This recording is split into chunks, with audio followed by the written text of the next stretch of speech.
Start பண்ணலாமா? Hi friends, எல்லாருக்கும் வணக்கம்.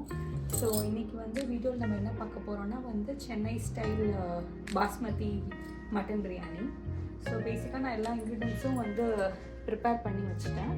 ஸோ நம்ம வந்து இந்த இதுக்கு என்ன தேவைப்படும்னா வந்து நம்ம 1/2 kg மட்டன் எடுத்திருக்கோம். ஸோ அதுக்கேற்ற மாதிரி நான் இன்க்ரீடியன்ஸ்லாம் எடுத்திருக்கேன்.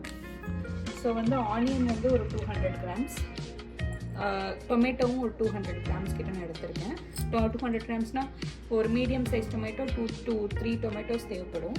அப்புறம் மின்ட் லீவ்ஸ் ஒரு கைப்பிடி அளவு, கொரியாண்டர் லீவ்ஸ் ஒரு கைப்பிடி அளவு.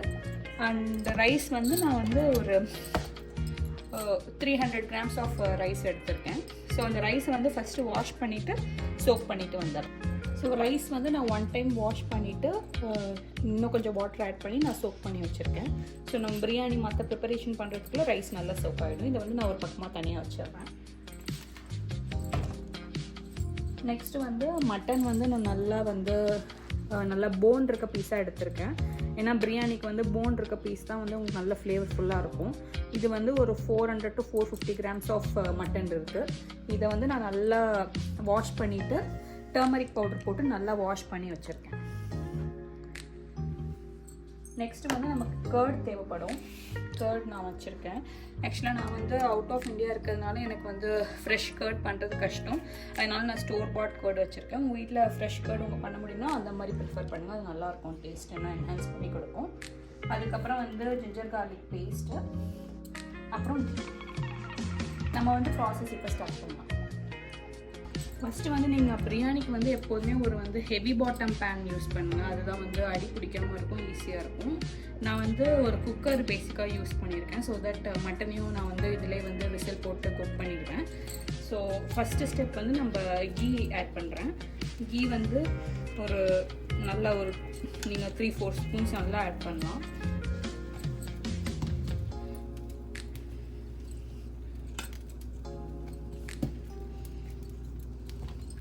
இதோட வந்து நான் 3 ஸ்பூன்ஸ் ஆஃப் கீ ஆட் பண்ணியிருக்கேன். இதோட வந்து நான் வந்து கிரவுண்ட்நட் ஆயில் யூஸ் பண்ணுறேன், கடலெண்ணெய் யூஸ் பண்ணுறேன். சன்ஃப்ளவர் ஆயில் கூட யூஸ் பண்ணலாம், ஆனால் கிரவுண்ட்நட் ஆயில் கடலெண்ணெய் யூஸ் பண்ணினா உங்களுக்கு நல்ல ஒரு மட்டனோட ஃப்ளேவர் நல்லா என்ஹான்ஸ் பண்ணி கொடுக்கும்.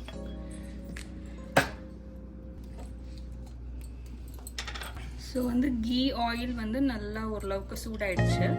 நான் இதில் வந்து ஃபஸ்ட்டு பட்டை ஆட் பண்ணுறேன். பட்டைக்கப்புறம் வந்து கிராம்பு ஆட் பண்ணுறேன். கிராம்பு, அதுக்கப்புறம் 2 ஏலக்காய், ஒரு பிரியாணி இலை ஆட் பண்ணி இது கொஞ்சம் வந்து ஹீட் ஆகட்டும். அதுக்கப்புறம் நெக்ஸ்ட்டு பிரியாணி ஸ்பைசஸ் போட்டோம். நம்ம வந்து ஆனியன் வந்து நீங்கள் நல்லா வந்து 3 நல்லா கரெக்டாக ஸ்லைஸ் பண்ணி வச்சுக்கோங்க. ஸ்லைஸ் பண்ண ஆனியனை நல்லா வந்து கையை வச்சு நல்லா பசஞ்சிட்டு நீங்கள் ஆட் பண்ணுங்க. ஏன்னா அது ஒன்றோட ஒன்று ஒட்டிட்டு இருக்கும். அப்போ பிரியாணியில் போகணுன்னா உங்களுக்கு வந்து வதக்குறது கஷ்டமாக இருக்கும்.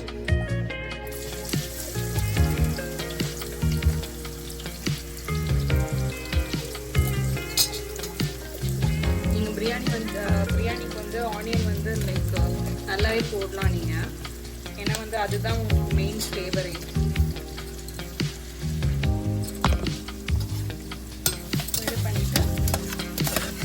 ஆனியன் பார்த்தீங்கன்னா வந்து நல்லா ப்ரௌன் ஆகணும்.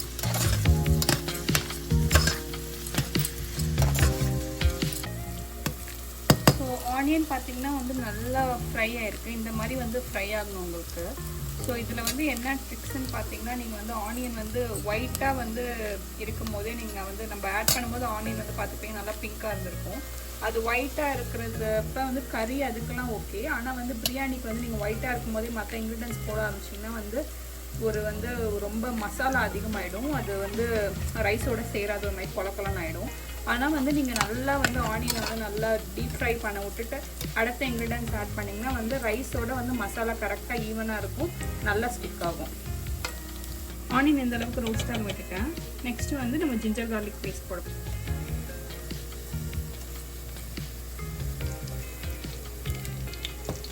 ஜிஞ்சர் கார்லிக் பேஸ்ட் நல்லா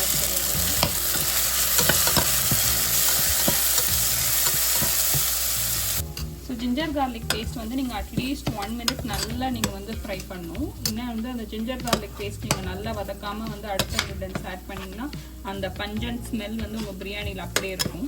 ஸோ நல்லா நான் 1 மினிட் வந்து நல்லா நான் ஃப்ரை பண்ணிட்டேன். ஸோ இப்போ வந்து நெக்ஸ்ட்டு வந்து நான் புதினா ஆட் பண்ண போகிறேன். புதினா வந்து நல்லா நான் ஒரு பஞ்ச் எடுத்து வச்சுருக்கேன்.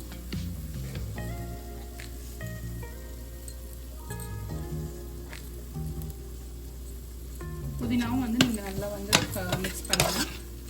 மிக்ஸ் பண்ணி இதுவும் வந்து ஒரு 1 மினிட் நம்ம வந்து தனியாக வதக்குவோம்.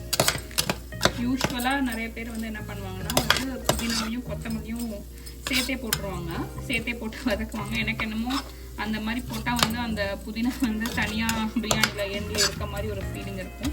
அதனால் நான் செப்பரேட்டாக ஒரு 1 மினிட் நல்லா வதக்கிடுவேன். ஸோ புதினா வந்து ஒரு 1 மினிட் நல்லா ஃப்ரை பண்ணிட்டேன். நெக்ஸ்ட்டு வந்து நான் வந்து கொத்தமல்லி தழை ஆட் பண்ண போகிறேன். அதுவும் வந்து ஒரு 1 பஞ்ச் ஒரு கைப்பிடி அளவு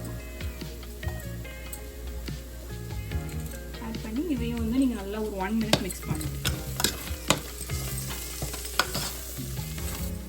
இப்போ வந்து புதினாவும் கொத்தமல்லியும் நான் தனித்தனியாக செப்பரேட்டாக ஒரு 1 மினிட் கிட்ட நல்லாவே வதக்கிட்டேன். நெக்ஸ்ட்டு வந்து பச்சை மிளகா பார்த்தீங்கன்னா வந்து உங்கள்கிட்ட நீட்ட பச்சை மிளகா இருந்தால் வந்து ஒரு 2 போதும். என்கிட்ட இங்கே குட்டி குட்டியாக தான் கிடச்சிது, அதனால நான் ஒரு 4-5 எடுத்து போட்டிருக்கேன். அதையும் போட்டு நீங்கள் நல்லா வந்து ஃப்ரை பண்ணுங்கள். அது ஸோ நெக்ஸ்ட்டு வந்து நம்ம பச்சை மிளகா போட்டோம். அடுத்து வந்து மிளகாத்தூள் பார்த்தீங்கன்னா வந்து நான் என்னோட மிளகாத்தூள் வந்து வீட்டில் அரைச்சி கொடுத்ததே வந்து நல்லா ரெட் கலரில் இருக்கும். ஸோ அதனால் வந்து எனக்கு ஆர்டிஃபிஷியல் கலர் தேவைப்படல. நீங்கள் ஆர்டிஃபிஷியல் கலர் ஆட் பண்ணுறதுக்கு பதிலாக நீங்கள் வந்து மிளகாத்தூள் வந்து இப்போ சப்போஸ் 3/4 ஸ்பூன் மிளகாத்தூள் போட்டிங்கன்னா ஒரு 1/4 ஸ்பூன் வந்து காஷ்மீரி ரெட் சில்லி ஆட் பண்ணிக்கோங்க. ஆனால் நான் வந்து இங்கே வந்து ஒரு 1.5 ஸ்பூன் கிட்ட வந்து நான் இதே ஆட் பண்ண போகிறேன். ஏன்னா வந்து எனக்கு வந்து வீட்டில் அரைச்ச மிளகாத்தூளே வந்து கொஞ்சம் நல்லா காரமாகவும் இருக்கும், நல்லா வந்து கலரும் கொடுக்கும் என் பிரியாணிக்கு. நான் 1.5 ஸ்பூன் ஆட் பண்ணுறேன். ஸோ தட் கொஞ்சம் எக்ஸ்ட்ரா ஸ்பைஸ் கிடைக்கும். நீங்கள் உங்கள் ஸ்பைஸ் லெவலுக்கு ஏற்ற மாதிரி நீங்கள் அட்ஜஸ்ட் பண்ணிக்கலாம். டிப்பிக்கலாக 1 ஸ்பூன் தான் மோஸ்ட்லி நம்ம ஆட் பண்ணுவோம் ஹாஃப் கேஜி பிரியாணிக்கு.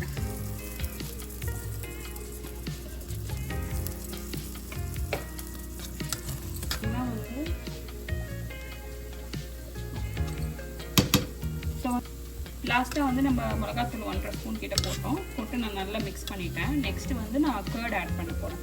கர்டு வந்து பார்த்தீங்கன்னா 100 ml வரைக்கும் நீங்கள் தாராளமாக ஆட் பண்ணலாம். ஸோ நான் 100 ml கர்ட் ஆட் பண்ண போகிறேன். நல்லா கட்டியான தயிர் கர்ட் ஆட் பண்ணி நல்லா நீங்கள் மிக்ஸ் பண்ணி நல்லா வதக்கணும். எல்லா பக்கமும் ஸ்ப்ரெட் பண்ணி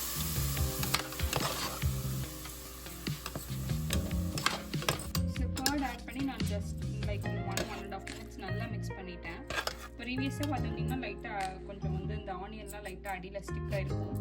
நீங்கள் கர்ட் ஆட் பண்ணுறப்ப நல்லா அதெல்லாம் சேர்த்து நீங்கள் நல்லா மிக்ஸ் பண்ணிக்கலாம். மிக்ஸ் பண்ணிட்டீங்கன்னா நல்லா இந்த மாதிரி மசாலா மாதிரி வந்துடும். நெக்ஸ்ட்டு ஸ்டெப் வந்து நீங்கள் டொமேட்டோ ஆட் பண்ணணும். நான் தக்காளி வந்து ஒரு 2-2.5 பழம் ஆட் பண்ணுறேன், மீடியம் சைஸ். இதை ஆட் பண்ணி நல்லா மிக்ஸ் பண்ணுங்கள். இந்த ஸ்டேஜில் வந்து நீங்கள் சால்ட்டும் ஆட் பண்ணலாம். நான் இப்போ சால்ட் எடுத்துகிட்டு வந்துடுறேன்.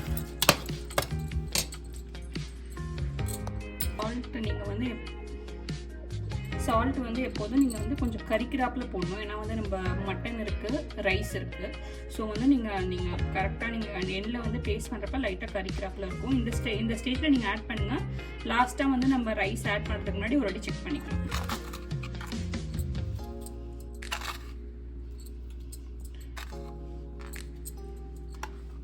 சால்ட் ஆட் பண்ணி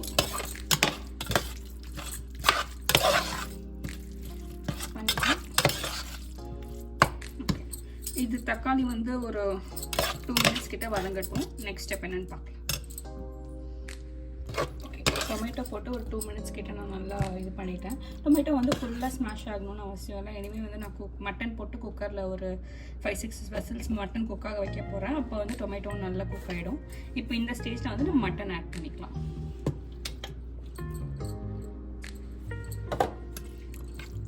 மட்டன் வந்து யூஸ்வலாக பிரியாணிக்கு நீங்கள் கொஞ்சம் பெரிய பெரிய பீஸாக போட்டிங்கன்னா வந்து இன்னும் நல்லாயிருக்கும்.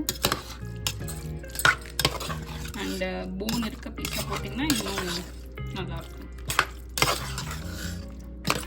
இதை வந்து நான் நல்லா வந்து இது பண்ணிக்கிறேன். என்ன பண்ண போகிறோன்னா வந்து நான் வந்து மட்டன் குக்காக எவ்வளோ வாட்டர் வேணுமோ அதை ஆட் பண்ணி இதை வந்து மூடி போட்டு விசில் வைக்க போகிறேன். ஒரு 5 to 6 விசில் வைக்க போகிறேன்.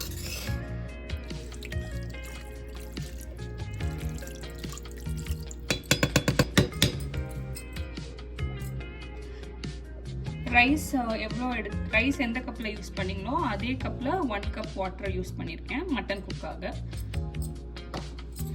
ஸோ இங்கே பார்த்தீங்கன்னா வந்து நம்ம குக்கரில் வந்து மட்டனை வேக வச்சிட்டோம். ஒரு 5 to 6 விசில்ஸ் நான் விட்டேன் நல்லா.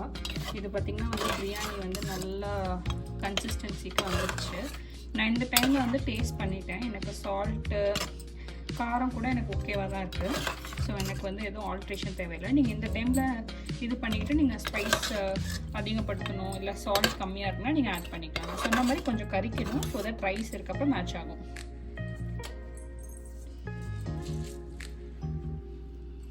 ஸோ நான் வந்து ரைஸ் ஆட் பண்ணுறேன்.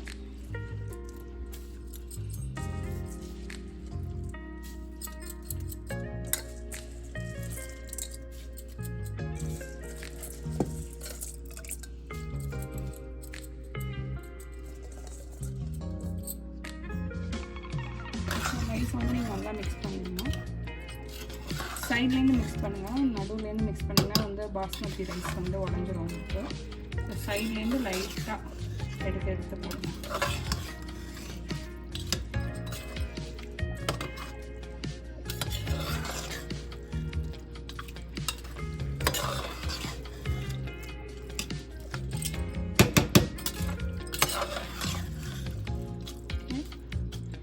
இது மிக்ஸ் பண்ணியாச்சு. இப்போ வந்து நான் என்ன இது வச்சுருக்க போகிறேன்னா வந்து ஒரு 1/2 கப் ஆல்ரெடி வாட்டர் இருக்குங்கிற குவான்டிட்டி தான் நான் வந்து இப்போ ஆட் பண்ண போகிறேன். ஏன்னா மட்டனுக்கு நம்ம வந்து ஒரு 1 கப் ஆட் பண்ணோம். அதில் வந்து எப்படி ஒரு 1/2 கப் யூஸ் ஆகிருக்குன்னு வச்சுக்கோங்களேன். ஸோ வந்து நான் 1.5 கப் 300 கிராம்ஸ்னால் எனக்கு 1.5 கப்பு இதில் வந்துச்சு ரைஸு. ஸோ வந்து double the amount. So 3 cup நம்ம வந்து ஆட் பண்ணுறாப்புல இருக்கும். 3 கப்பில் 1/2 கப் ஆல்ரெடி இருக்குது. ஸோ 2.5 கப் வாட்டர் வந்து நான் ஆட் பண்ண போகிறேன் இப்போ பிரியாணிக்கு. ஸோ வந்து 2.5 கப் வந்து மெஷர் பண்ணி எடுத்துட்டேன். ஸோ வந்து நான் அதை ஆட் பண்ண போகிறேன். ஆட் பண்ணி லைட்டாக நீங்கள் வந்து அதை கலந்து விட்டிங்கன்னா இந்த மாதிரி நல்லா இருக்கும். இதுக்கப்புறம் வந்து நீங்கள் வந்து இந்த பாட்டோட லிட்டை வந்து மூடி வந்து ரைஸை வந்து குக் பண்ண வச்சுருங்க. இதுக்கு வந்து எப்படியும் ஒரு 15 to 20 மினிட்ஸ் ஆகும். நம்ம அதுக்கப்புறம் வந்து எவ்வளோ பர்சன்டேஜ் வந்துருக்கு எப்படி தம் போடுறதுன்னு பார்ப்போம் நெக்ஸ்ட் ஸ்டெப். ஸோ பார்த்தீங்கன்னா வந்து ஒரு 15-20 மினிட்ஸ் நல்லா ஆகிடுச்சு. பிரியாணி வந்து ஒரு 80-85% நல்லாவே வெந்துருச்சு. ஸோ இந்த ஸ்டேஜில் நம்ம வந்து தம் போட போகிறோம். நான் ரொம்ப நல்லா மினிமலாக வச்சுக்கிறேன். ஹீட்டை மினிமலாக வச்சுக்கிட்டு ஒரு பெரிய பிளேட்டு என்டையர் பாட்டை கவர் பண்ணுற மாதிரி ஒரு பெரிய. ஓகே, இப்போ இந்த பிளேட் வச்சிட்டோம். பிளேட்டுக்கு மேலே ஹெவியாக நான் ஒரு ஸ்டோன் இருக்குது. இது வந்து நான் இடிகள் வச்சுருக்கேன், மசாலா இடிக்க. அந்த இடிகள் எடுத்து வச்சுட்டேன். ஸோ தட் தம் வந்து இதாகும். இந்த தம் வந்து 10 மினிட்ஸ் இருக்கணும். 10 மினிட்ஸ் கழிச்சு நம்ம பார்க்கலாம் எப்படி ரைஸ் வந்துருக்கு. ஸோ 10 மினிட்ஸ் ஆகிடுச்சு. நம்ம தம் எடுத்து பார்ப்போம்.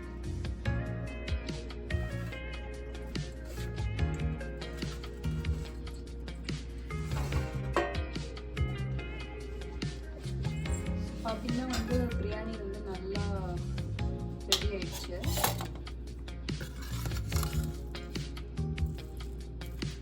சைட்லேருந்து இது பண்ணுங்கள், நடுவில் பிரேக் பண்ணாதீங்க. இப்போ வந்து நல்லா நம்ம பிரியாணிக்கு வந்து கலர் ஆகிடுது. ஸோ அவ்வளோதான் ஃப்ரெண்ட்ஸ், இதுதான் வந்து பிரியாணி ப்ரிப்பரேஷன். ரெசிபி நீங்கள் ட்ரை பண்ணிவிட்டு எனக்கு கமெண்ட் செக்ஷனில் சொல்லுங்கள் உங்களுக்கு பிடிச்சிருக்காது. தேங்க்யூ.